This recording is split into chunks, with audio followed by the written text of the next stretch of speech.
I am from Bangladesh, and I moved to Buffalo when I was 11 years old, from Bangladesh directly. Before that, we visited America twice, and we visited Buffalo, and we went to Niagara Falls, Canada, and did like a small road trip from New York City to Buffalo. Then when my dad decided to move to America finally, he moved us to Buffalo. After moving here, of course, I didn't know how to communicate. I didn't know the language. I didn't know how to speak to someone who was my age or who was 11 or 12 years old. And at 11 or 12 years old kid, he's not really thinking about, hey, this person doesn't really speak my language, but let me try to still understand, because he's 11 or 12, kids. So it was very difficult for me to kind of make friends at that age. I found myself in a place where like I have way too much time with myself, and I didn't know what to do. I can't play basketball because basketball was completely new sport to me in here, and in our school basketball was a thing, like if you can shoot hoop and you're like the popular popular guy, and everybody wants you in their team.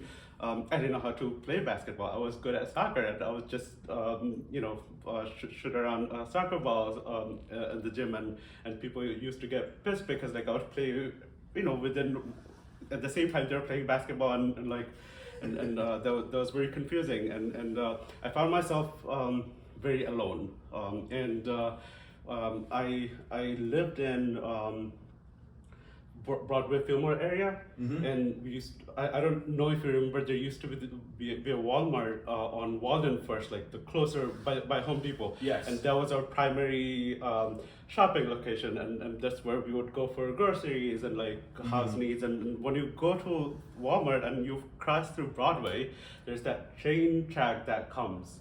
I don't know if you recall, and like that was very fascinating, and how scenery was very different every day.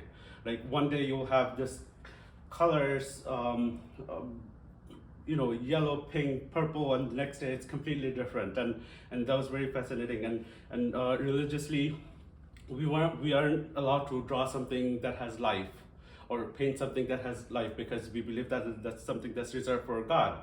And graffiti was like, oh my God, it doesn't really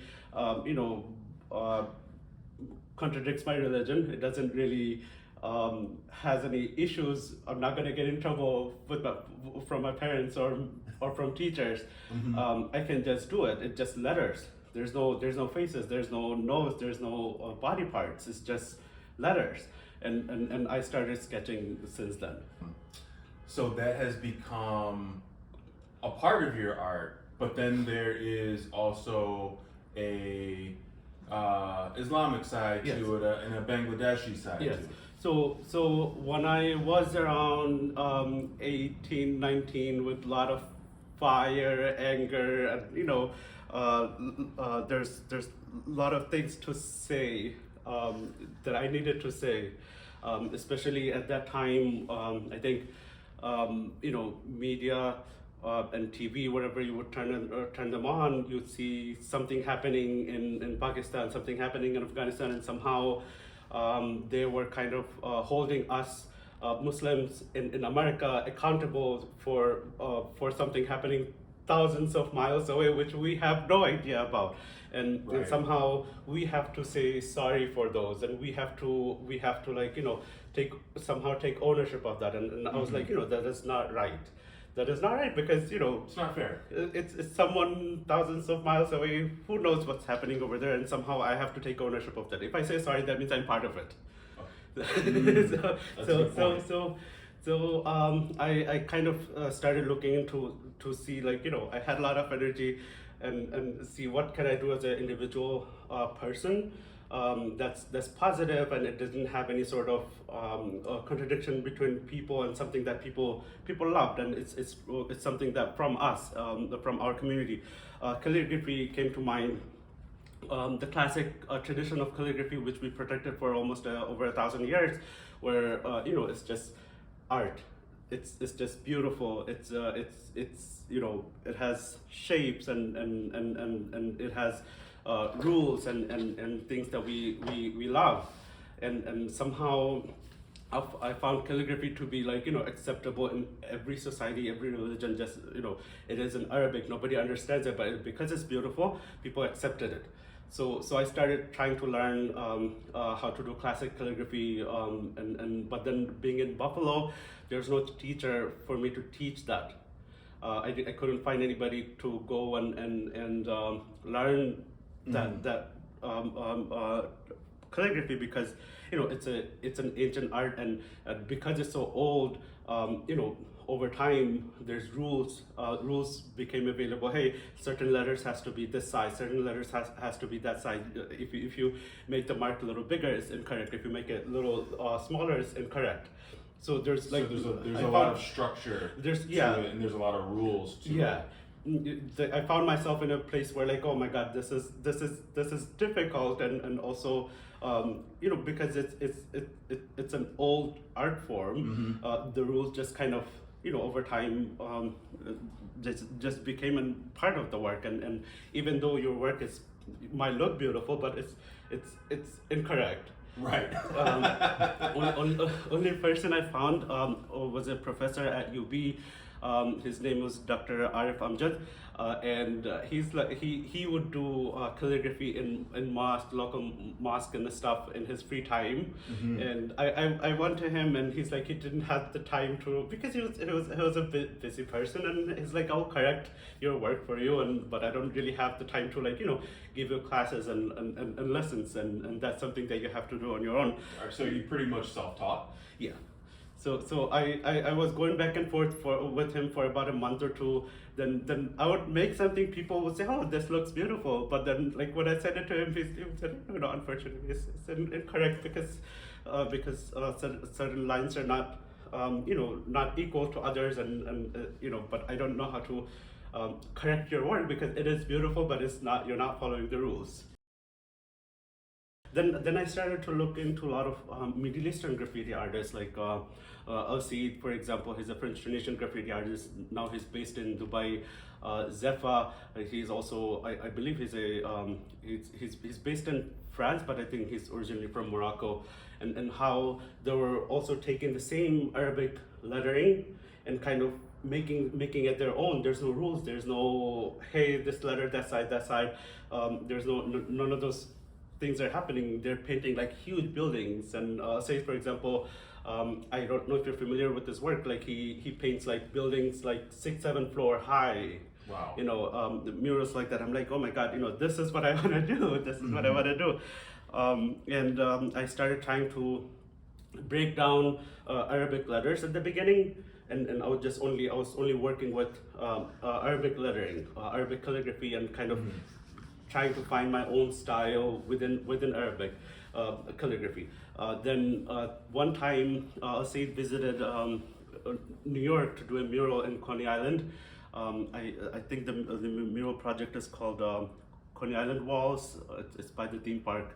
So I just lied to my work that I was sick, and I just took a drive there.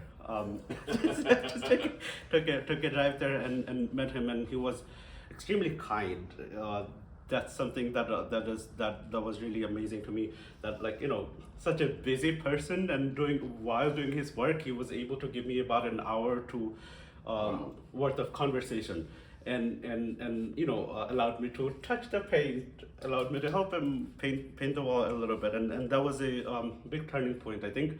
And he suggested, hey, you're doing, first of all, you're in America, and nobody really understands calligraphy, Arabic calligraphy here, most likely. And also at the same time, you're kind of breaking down the letters and the whole Arabic calligraphy form, so it's not readable at all. So, but it is Arabic, but maybe try something with Bangla letters as well. Because that's where you're from, and that's your father's tongue, and you could possibly find better audience, and people might connect with your work better. Then when I came back from there, I'm like, hey, that is true. My parents are from Bangladesh, but I am growing up in Buffalo. Trying to speak English as much as I can, and Arabic is also part of my life because of my religion and because of your daily prayers and stuff, and it becomes part of your life at some capacity. So Arabic, English, and Bangla, they are part of me. So then I started to think like, hey, my work is not readable. It's freestyle calligraphy, graffiti mix. So the message idea of writing a visual message is not there anymore. Then I kind of took the letters from Bangla, I took the letters from Arabic, I took the letters from English, and just made it my own. So what you have is it's basically like a very abstract version of a letter form, which is taken from a lot of graffiti letters, a lot of graffiti writers, and it's not readable, but what you see is resemblance of English, resemblance of Arabic and Bangla, and at that time that wasn't the intention. But what I have noticed over time is that how people from these three backgrounds were like, they don't really have anything in common together. They don't really have any need to have any sort of conversation. But if they are standing in front of a piece, they're trying to figure out what it says, but it's not really readable, but they're still trying, and that forces them to ask each other questions and start a conversation that would not have happened without the artwork.